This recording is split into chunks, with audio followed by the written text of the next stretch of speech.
Okay, hi Hi, Tami. Shanique. Hi, how are you? I'm good. It's early. Yes, I know. I know, I'm so excited to interview you. I've been waiting for a while. Oh, I'm happy. I'm happy to be available. Okay, now let's just get started. I'm here with Tami Roman from Basketball Wives.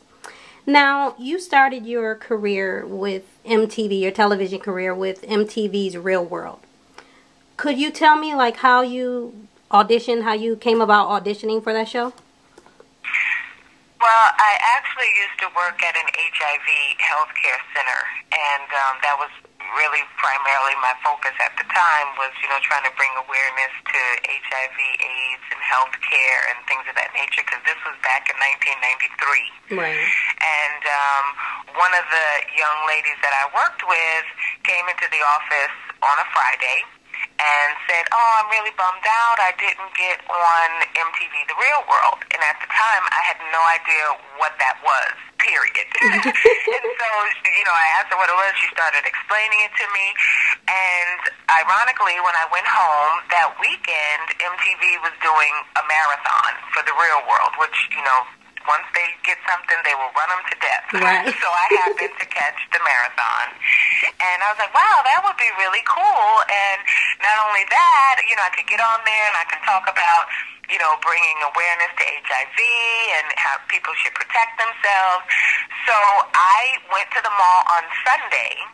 I lived in Burbank. I went to the Burbank Mall, and I just had my mom make a tape of me walking through the mall talking about myself. Oh, wow. And yeah, and on Monday, I called Universal. Their MTV offices were at Universal City lot. So I called them, and they said, "Oh no, we're done with casting. We're actually getting ready to start, shooting soon." And I'm the person who doesn't take no for an answer, so I went up there to their offices with my tape. Okay. And I said, I know that you said you were finished casting, but I really think you guys need to see my tape. And a lady by the name of Felicia Fasano was the casting director at the time, and she happened to be in the office, and she said, "Oh, okay, all right, I'll look at it, no problem, just give it to me." So I left her the tape, and a day later they called me in and had me come back in, and 3 days later they said that they wanted me to be on the show. Wow. The person that they had cast, they kicked that person to the side, whoever it was. Oh, wow. I'm sorry, whoever you were. And, they offered me the gig, and the rest is history, as they say. Wow, that's a great story. That's definitely a great story. Now, were you always interested in pursuing a career in television? I was not. Actually, when I was growing up, I thought I was going to be, the next Naomi Campbell, Tyra Banks. I really wanted to model. And the problem is I like to eat. So, the two kind of didn't go hand in hand because I could never get as small as they wanted me to be in order to model. Right. So, my working in healthcare was kind of like a secondary option to now, as I'm older, at 21, 22, I've decided that I want to sing. So I have a singing group, and I'm kind of working at the healthcare center until my singing group gets our record deal. Oh, wow, okay. That was the plan. That was the plan, okay. Okay, now, when you were on when you were on Real World, that's when you met your husband, your ex-husband, Kenny. Now, was that love at first sight? I met Kenny after Real World had finished taping, and I had started doing some hosting work for MTV. Okay. And I was actually in New York, doing a show they had at the time called MTV Jams. People may or may not remember that. Yeah. But I was doing some hosting for them, and my cousin took me to a party, a birthday party, and Kenny happened to be at the party, and that's how we met. Okay. Basically. Okay, all right. Now, how long did you guys date before you got married? We dated for like 3 or 4 months. We're engaged by our 4th month and married in 8 months. Okay, and how long did that marriage last? 6 years. Oh, 6 years? Okay. Now, how did you find out the producers of Basketball Wives were interested in bringing you onto the show? the very first season that they were doing the show, someone from VH1, you know, because I had become very vocal with regard to the divorce that Kenny and I had gone through, and you know, I had done Oprah, I had done 2020, I had done, you know, very prominent media outlets talking about my situation with Kenny. So when they started to do this show, VH1 reached out to my manager at the time and said, you know, would she be interested in doing a show about basketball wives? And I kind of felt like, you know what, been there, done that. Don't really want to talk about that anymore. Right. And really didn't have a clear concept as to what the show was going to be about, so I passed. Oh. And I ended up watching the first season. And as I'm watching the first season, I kind of felt like there was really a warped sense of, you know, like that the show is giving a warped sense of perception with regard to real basketball wives. You know, not all of us are mani-pedi, having lunch and shopping on Rodeo and, you know, all of these wonderful things that I saw these girls doing. You know, that wasn't particularly my life. Right. And so when it came time for the second season, I actually contacted them. Okay. And, you know, talked to the producers and started explaining, you know, like my journey. You know, like, yes, it used to be a life of luxury. Then you get divorced. Then, you know, these guys, you know, kind of, you know, I won't say these guys because that would really be harmful to some people who are doing the right thing. Right. But with my situation, Kenny kind of just, you know, didn't honor his responsibilities at a certain point with supporting of his children. And so our family kind of took a downward spiral. And I felt that that was a valuable aspect to introduce to the show, which is why I contacted them, and they liked the idea, and they brought me on. Right. I think that was definitely a great aspect to add. Now, were you a little hesitant to tell people your story because it is like a riches to rags story?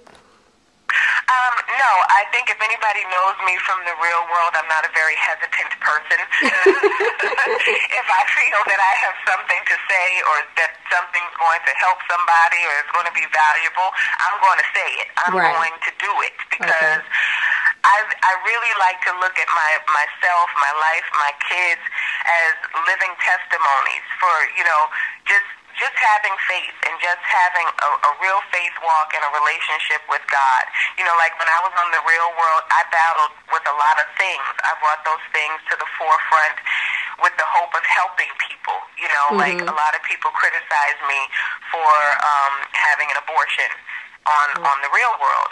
But my thought process behind that was, here I am, I'm 22 years old, I work at an HIV healthcare center, and I still managed to make the wrong decision with my life with regard to not having protected sex. Right. Now, I personally feel I'm not old enough to have a child, so through my right to choose, I choose to have an abortion, and I want to show people that journey of, like, you make a mistake, and it doesn't get better because you battle with so much making a decision to terminate a pregnancy, and I wanted people to see what I went through, the pain, the emotional ups and downs, so that hopefully some young girl somewhere would go, you know what? I'm not trying to do that.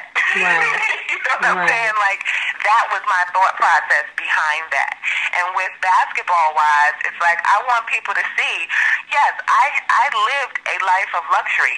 My kids grew up in a 6-bedroom mansion with pool, tennis court, everything, the whole nine. We had cars and money was, you know, just in abundance. But when you don't make the right decisions, when you don't do the right things, you know, life is not about the Louis Vuitton handbag or the Birkin bag. It's not about that. It's about investing. It's about purchasing property. It's about, you know, 401ks and IRAs and college funds. And, you know, that's what life is about when you have money. You're supposed to be able to invest so that you continue to have it. And I didn't make the right decisions, and so I wanted to show people what happens when you do that. Right. Right. Well, talking to you and seeing your character on Basketball Wives, it's kind of it seemed very different. Like, you know, you have this perception on TV that you are this hardcore ghetto, you know, all these aspects. And I talked to you, and you seem nothing like that. So, you know, can you? Well, here's the thing with TV that people I think forget. Right.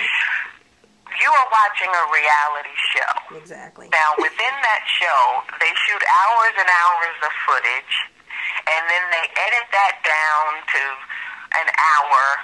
But with commercials, basically, it's like a 30-minute show.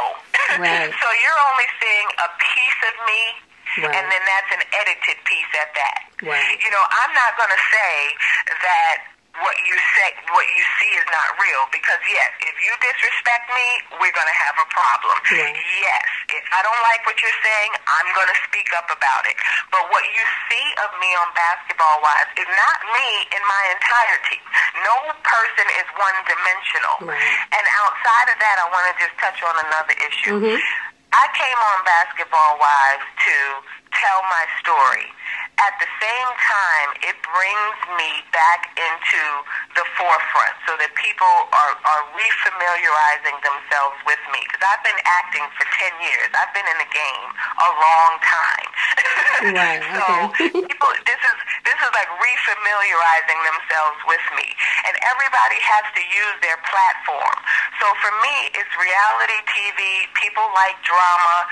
That's the part that they're choosing to show you guys. But within that, I get the opportunity to talk to people like you and use my platform to really say something that's important to people. Right. So that's why I'm doing this, so that I can use the platform that I have. Once Basketball Wives is long and gone, media is still going to be talking to me, and I can use that to talk to young girls, to tell people about my charity, to just advise people to do panels, to do expos, and let people know that it's not all that you see on Basketball Wives. That's just one piece of Tami. There's right. so much more to me that people need to know exists. Right, right.